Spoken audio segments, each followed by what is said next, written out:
오늘 본문은요, 하나님의 자녀들이 어려운 일 앞에서 정말 어떻게 해야 하는지에 대한 교과서적인 답을 우리에게 제시하고 있는 말씀 중에 하나입니다. 오늘 본문에 엘리사 선지자의 제자 중 한 사람이 죽는 일이 일어났습니다. 무엇 때문에 죽었는지는 모르겠지만 어쨌든 선지자의 제자가 한 사람이 죽은 거예요. 하루아침에 가장을 일군 아내와 그리고 두 아들이 있는 여인이 엘리사 앞에 찾아와서 이렇게 말합니다. 빚준 사람이 제 아이들을 데려다가 종으로 삼고자 합니다. 어떻게 해야 됩니까? 라고 질문을 던지고 있는 거예요. 남편을 잃었고 이제는 두 아들밖에 없는데 정말 내가 빚을 지었던 사람한테 내 아들이 노예로 또 종으로 달라고 이야기한다는 거예요. 어떻게 해야 되냐고 묻고 있는 것이죠. 물론 하나님은 우리의 머리카락도 세심바 되신 하나님이시죠. 우리의 쉬는 소리도 들으시는 분이십니다. 정말 우리에게 기도할 기력조차 없을 때 하나님 우리의 마음으로도 그 기도를 들으시는 분이십니다. 그러나 내게 기도할 힘이 있는 이상 하나님은 우리에게 제발 좀 나와라 라고 이야기를 하신다는 거예요. 나와서 자신의 문제를 구체적으로 의뢰하시기를 원하고 계시죠. 절대로 모르신 분이 아니십니다. 알고 계시지만 우리가 하나님을 전적으로 의지하며 애절하게 간구하는 모습을 하나님은 우리에게 원하고 있다는 것이죠. 지금 엘리사가 이 문제를 알고 있었는지는 정확하게 모르겠습니다.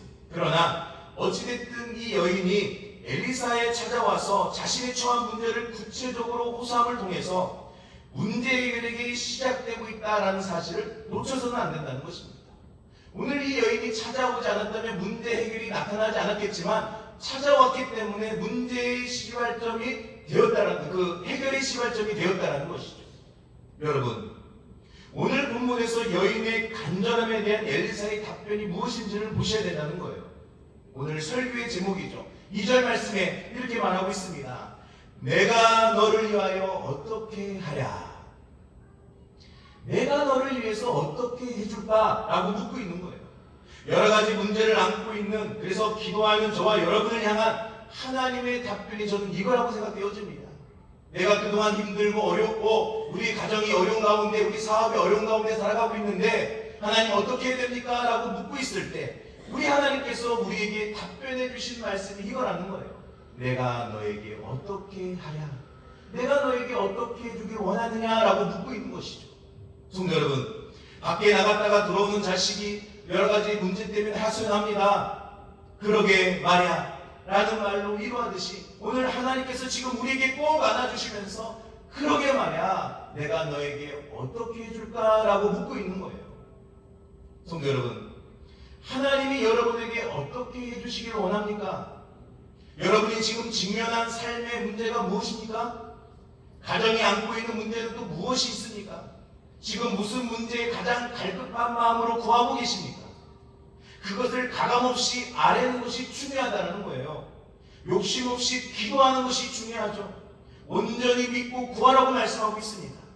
하나님은 벌써요 우리의 기도를 들어주실 줄을 준비하고 계시고 완벽하게 준비하고 기다리고 계시더라는 것이죠. 우리는 그 앞에 우리의 모든 문제를 가감없이 하나님께 고백할 때 오늘 엘리사가 말한 것처럼 내가 너를 위하여 어떻게 하랴라는 그 하나님의 음성이 우리의 삶 가운데 들려질 줄 믿습니다.